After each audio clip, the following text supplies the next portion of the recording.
नमस्कार।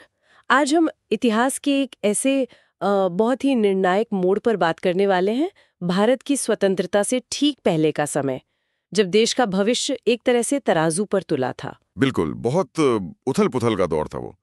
हर राजनीतिक कदम मतलब देश की नियति तय कर रहा था। और इसी कड़ी में 1946 में बनी भारत की पहली अंतरिम सरकार। आज हमारी चर्चा इसी पर केंद्रित है। हाँ, और ये सिर्फ एक सरकार नहीं थी। ये उस समय के आप कह सकते हैं जटिल राजनीतिक समीकरणों का आईना थी। खासकर कांग्रेस और मुस्लिम लीग के बीच जो चल रहा था। बिल्कुल, सत्ता साझाकरण के प्रयास, बढ़ते मतभेद। और शायद भविष्य के विभाजन के बीच भी वो इसी में छिपे थे। तो आज हम यही करने वाले हैं। उपलब्ध स्रोतों के आधार पर इस अंतरिम सरकार की कहानी को परत दर परत खोलेंगे। कैसे बनी, लीग कैसे शामिल हुई, क्या चुनौतियां आईं।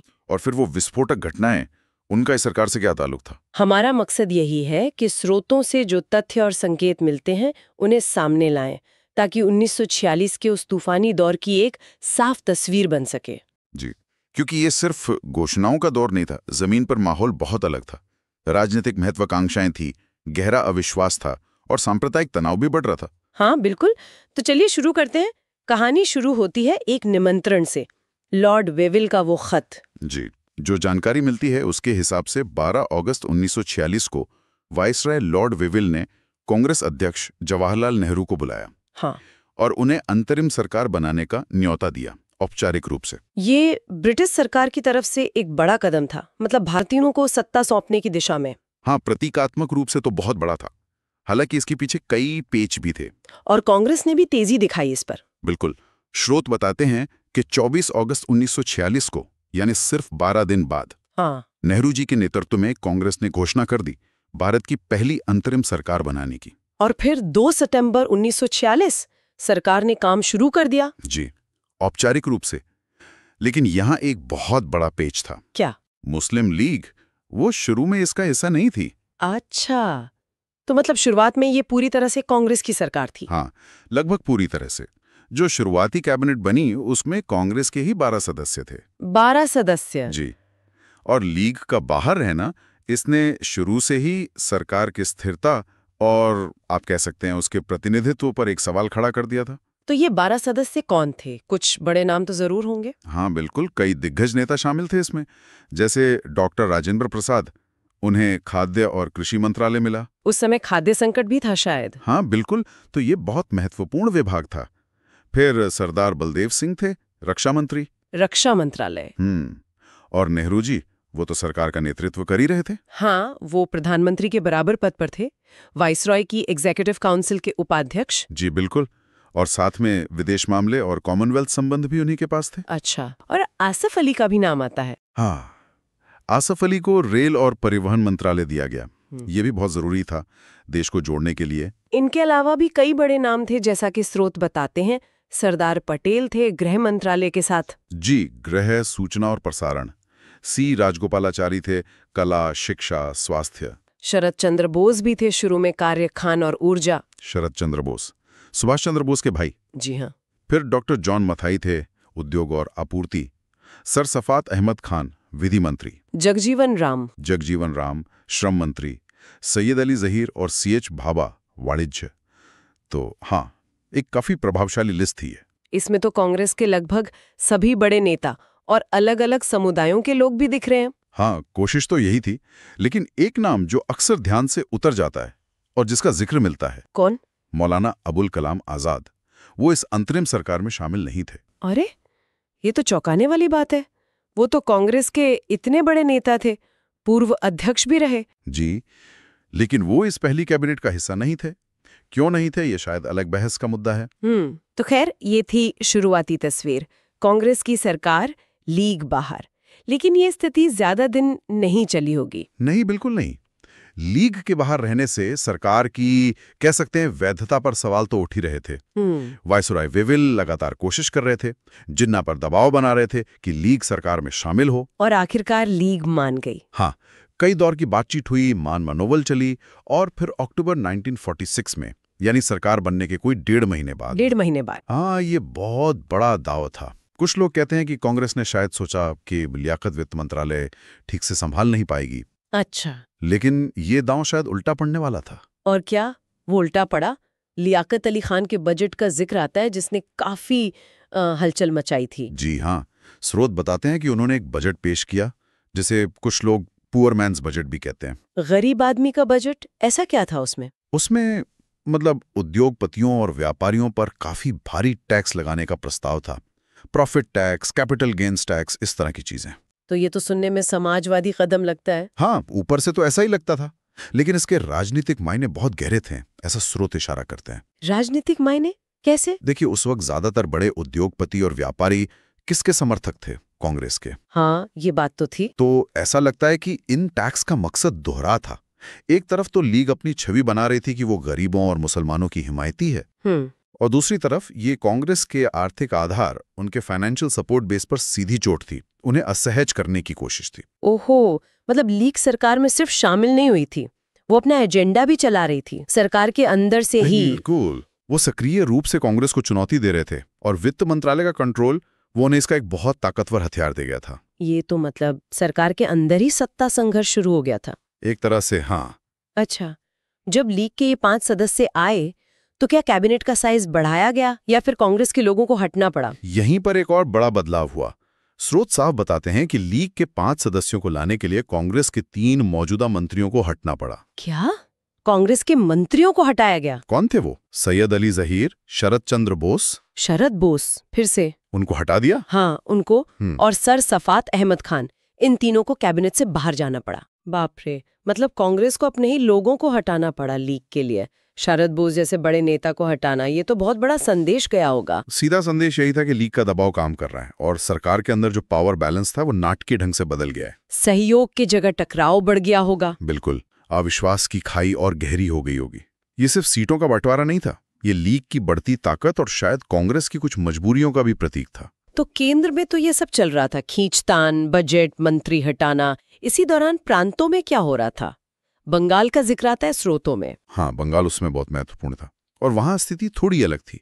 जानकारी के मुताबिक बंगाल में जो चुनाव हुए थे उसमें फजलुल हक की कृषक प्रजा पार्टी और मुस्लिम लीग ने मिलकर बहुमत पाया था। अच्छा, गठबंधन था वहां। जी, और नतीजा ये हुआ कि बंगाल में मुस्लिम लीग के नेतृत्व में सरकार बनी। और मुख्यमंत्री कौन थे? हुसैन शहीद सोहरावर्दी, एचएस सोहरावर्दी। सोहरावर्दी, हाँ। मतलब विभाजन और पाकिस्तान बनने तक। ये जानना क्यों जरूरी है इस संदर्भ में? क्योंकि देखिए, केंद्र में कांग्रेस और लीग एक असहज गठबंधन में थे, लड़ रहे थे, लेकिन बंगाल जैसे बड़े और अहम सूबे में लीग की अपनी मजबूत सरकार थी। हाँ, ये बात तो है। इससे केंद्र में लीग की मोलभाव की शक्ति और बढ़ती थी, और उनकी जो अलग राजनीतिक महत्वाकांक्षाएं थी वो भी साफ दिखती थी।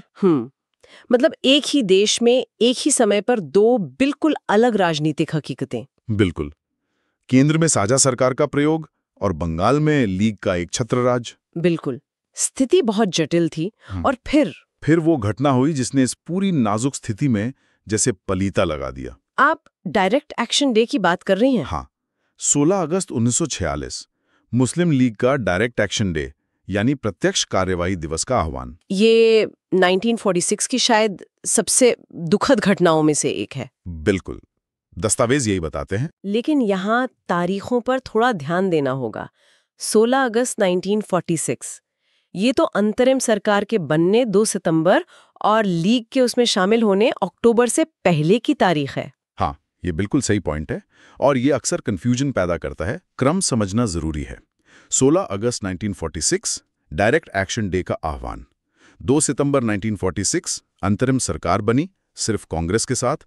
अक्टूबर 1946 लीग सरकार में शामिल हुई। अच्छा, तो डायरेक्ट एक्शन का आह्वान सरकार बनने और लीग के शामिल होने से पहले हुआ था। जी हाँ, बिल्कुल। स्रोत में जो बाद में इस्तीफा देने के बाद पाकिस्तान की मांग का जिक्र है, वो शायद लीग के आखिरकार सरकार से अलग होने या उस मांग को और तेज करने के कॉन्टेक्स्ट में होगा, लेकिन ये आह्वान पहले का है। ठीक है, ये स्पष्ट हो गया। तो इस डायरेक्ट एक्शन डे का मकसद क्या बताया गया था? लीग क्या चाहती थी? स्रोत साफ कहते हैं, मकसद था अपनी अलग पाकिस्तान की मांग पर जोर देना, ये दिखाना कि हम गंभीर हैं। लेकिन इसका एक और भयानक पहलू था, जैसा कि विवरण इशारा करते हैं, वो था हिंसा के जरिए ये साबित करना। क्या साबित करना? कि हिंदू और मुस्लिम अब एक साथ एक देश में शांति से नहीं रह सकते और इसलिए बंटवारा ही एकमात्र रास्ता है। और हुआ क्या उस दिन? क्या ये सिर्फ विरोध प्रदर्शन रहा? नहीं, दुर्भाग्य से नहीं। नतीजा बहुत भयानक था।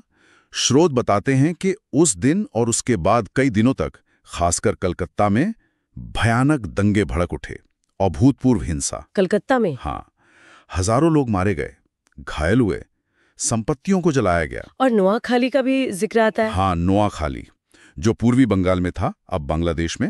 वहां ग्रामीण इलाकों में अल्पसंख्यक हिंदुओं के खिलाफ भयानक हिंसा हुई। ये हफ्तों तक चली। इसने तो पूरे देश को हिला दिया होगा। बिल्कुल झकझोर कर रख दिया था। ये सोचना भी अजीब लगता है। एक तरफ दिल्ली में अंतरिम सरकार बन रही है, अक्टूबर के बाद लीग और कांग्रेस के नेता एक ही कैबिनेट में बैठे हैं। हाँ। लियाकत अली खान बजट पेश कर रहे हैं, और दूसरी तरफ उन्हीं की पार्टी के आह्वान पर सड़कों पर इतना खून खराबा हो रहा है। ये कैसे मुमकिन था? यही उस दौर की सबसे बड़ी त्रासदी और जटिलता है। अंतरिम सरकार एक राजनीतिक समझौता थी, शायद सत्ता हस्तांतरण को आसान बनाने की कोशिश। लेकिन जमीन पर जो हकीकत थी, राजनीतिक महत्वाकांक्षाएं थीं, सांप्रदायिक ध्रुवीकरण था, वो बिल्कुल अलग दिशा में जा रहा था। और डायरेक्ट एक्शन डे की हिंसा ने उसने बातचीत की, साथ रहने की जो भी थोड़ी बहुत उम्मीद बची थी, उसे बहुत गहरा धक्का पहुंचाया। जैसा स्रोत भी बताते हैं, इसने विभाजन की मांग को और मजबूत कर दिया। इसने दिखाया कि स्थिति कितनी विस्फोटक हो चुकी है। इसने कांग्रेस नेतृत्व को भी जरूर सोचने पर मजबूर किया होगा कि क्या एकजुट भारत अब भी संभव है? हाँ, बिल्कुल। तो चलिए अब इस पूरी बातचीत को समेटते हैं। हमने देखा कि कैसे 1946 में वेविल के निमंत्रण पर नेहरू जी के नेतृत्व में अंतरिम सरकार बनी। जी, शुरू में सिर्फ कांग्रेस के साथ कई बड़े नेताओं को अहम मंत्रालय मिले। फिर अक्टूबर 1946 में काफी सियासी उठापटक के बाद मुस्लिम लीग शामिल हुई। हाँ, और लियाकत अली खान बने वित्त मंत्री। उनका बजट राजनीतिक रूप से बहुत महत्वपूर्ण साबित हुआ। लीग को जगह देने के लिए कांग्रेस के 3 मंत्रियों को हटना भी पड़ा, जिससे सरकार के अंदर तनाव और बढ़ा। जी, शक्ति संतुलन बदला।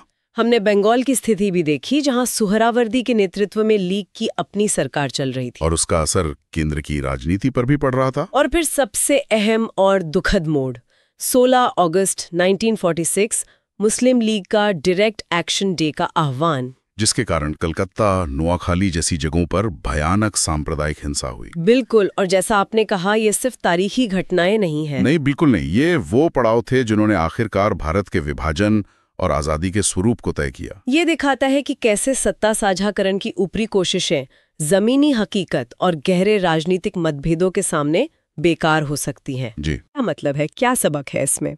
देखिए, मेरे ख्याल में ये कहानी हमें राजनीतिक समझौतों की नाजुकता की याद दिलाती है, और नेतृत्व की जिम्मेदारी की भी। कैसे राजनीतिक फायदे के लिए उठाए गए कदम कितनी बड़ी त्रासदी ला सकते हैं। ये हमें ये समझने में भी मदद करता है कि बंटवारा क्यों और कैसे हुआ, कौन सी ताकतें थीं जिन्होंने इसे मुमकिन बनाया। इतिहास की इन जटिलताओं को समझे बिना शायद हम आज को भी पूरी तरह नहीं समझ सकते। बिल्कुल। और अंत में, जैसा हम हमेशा करते हैं, एक सवाल या एक विचार श्रोताओं के लिए छोड़ जाते हैं, जो सीधी हमारे स्रोतों से ही निकलता है। हाँ, और ये सवाल वाकई सोचने लायक है। हाँ। अंतरिम सरकार में मुस्लिम लीग की जो भागीदारी थी, क्या वो वाकई सत्ता में हिस्सेदारी का, एक साझा भविष्य बनाने का एक आखिरी गंभीर प्रयास था, या फिर जैसा कि लियाकत अली खान के बजट की रणनीति से लगता है, और खासकर डायरेक्ट एक्शन डे के आह्वान और उसके नतीजों से लगता है, क्या ये शुरू से ही पाकिस्तान की मांग को मजबूत करने की एक सोची समझी चाल थी, ये साबित करने की कि साथ रहना नामुमकिन है और बंटवारे को जरूरी बनाने की? शायद सच्चाई इन दोनों के बीच में हो, या वक्त के साथ रणनीति बदली हो। हाँ, हो सकता है। स्रोत हमें कोई सीधा जवाब नहीं देते, लेकिन वो हमें इन मुश्किल सवालों से जूझने के लिए वो जरूरी संदर्भ जरूर देते हैं। इसी विचार के साथ 1946 की अंतरिम सरकार और उस उथल पुथल भरे दौर पर हमारी आज की एक गहन चर्चा यहीं समाप्त होती है। जी, उम्मीद है इस विश्लेषण ने आपको इतिहास के इस महत्वपूर्ण अध्याय को समझने में एक नई दृष्टि दी होगी।